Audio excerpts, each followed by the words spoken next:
దేవుడు లేడని చాలామంది వాదిస్తూ ఉంటారు. అసలు దేవుడు లేకుండానే జీవించేస్తున్నామని భరోసాగా చెప్తూ ఉంటారు. కానీ పరిశుద్ధ గ్రంథమైన బైబిల్ చెప్తుంది దేవుడు లేడు అనవద్దని. ఆదికాండము 1వ అధ్యాయంలో చూస్తే 1, 2 అధ్యాయాల్లో చూస్తే మానవ ఉత్పత్తి కనబడుతుంది. అక్కడ మానవుని నిర్మించిన విధానం చూస్తాం. దేవుడైన యెహోవా నరుణ్ణి నేలమంటితో చేసి ఆయన యొక్క నరుని యొక్క నాసికా రంధ్రాల్లో ఆ దేవుని యొక్క జీవ వాయువును ఊదగా నరుడు జీవాత్మ ఆయను అని చెప్పి వ్రాయబడి ఉన్నది. కనుక దేవుడు లేడని అనడానికి ఆస్కారం లేదు. ఎందుకంటే ఈ శ్వాస నిశ్వాస ఆయనవే. ఈ జీవవాయువునిచ్చింది ఆయనే. మనం జీవించి ఉన్నామంటే ఆయన కృప వలనే. ఆ శ్వాస విడిచినప్పుడు వచ్చే శబ్దము, శ్వాస వదిలినప్పుడు వచ్చే శబ్దము, పీల్చినప్పుడు వచ్చే శబ్దము మీరు గుర్తించి ఉంటే గనక సైలెంట్గా ఉన్నప్పుడు ఆ శబ్దం ఏంటో అనేది గుర్తిస్తే దేవుడు ఎవరో మీకు గుర్తెరుగుతారు. ఆ శ్వాస విడిచినప్పుడు పీల్చినప్పుడు వచ్చే ఆ శబ్దాన్ని బాగా పరిశీలించండి. నిశ్శబ్దమైన గదిలోకి వెళ్ళి తలుపులన్నీ వేసుకొని శ్వాసను పీలుస్తూ వదులుతూ ఆ శబ్దాన్ని గుర్తించండి. ఆ శబ్దంలోనే ఆయన యొక్క నామం నిక్షిప్తమై ఉన్నది. ఆ దేవుణ్ణి గుర్తించగలుగుతారు. అర్థమైందండి?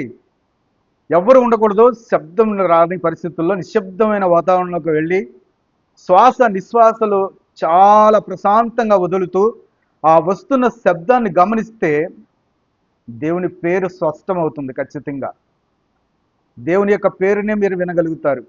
కనుక దేవుడు లేడని అనేవారికి ఇదే ఒక జవాబు.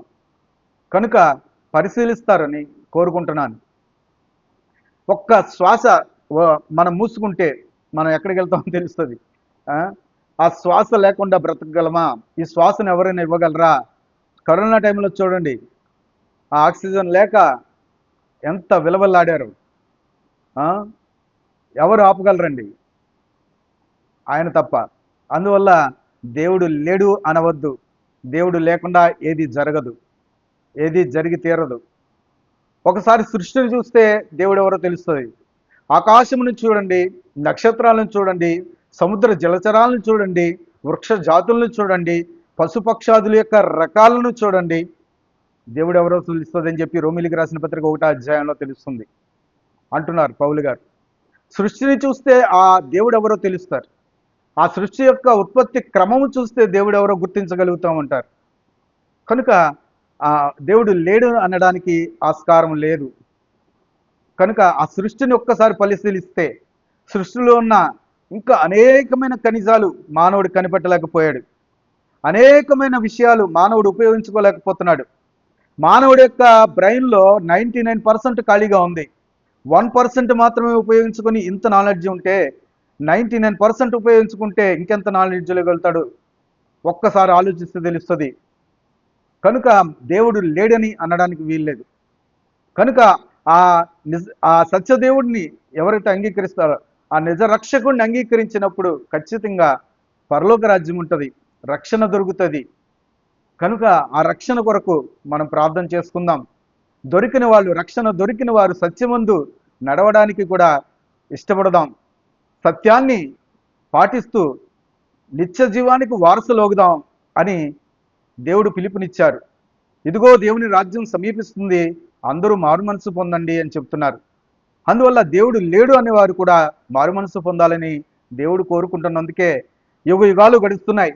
ఈ కాలం ఎందుకు గడుస్తుంది అంటే దేవుని యొక్క కృపను బట్టే. ఆయన అందరూ కూడా మారుమనసు పొందాలి, అందరూ అంతటను మారుమనసు పొంది ఆయన అంగీకరించాలని కోరుకుంటున్నారు. కనుక కాలము గడుస్తుంది, అయితే సమీపిస్తుంది అన్నది మాత్రం గుర్తెరగాలి అంటున్నారు. నిద్ర మేల్కోండి, కాలము సమీపిస్తుందని మాత్రం ఎరగండి, ఆయన వచ్చే సమయం దగ్గర పడుతుందని చెప్పి తెలియజేస్తున్నారు. కనుక మనము అలర్ట్గా ఉందాం.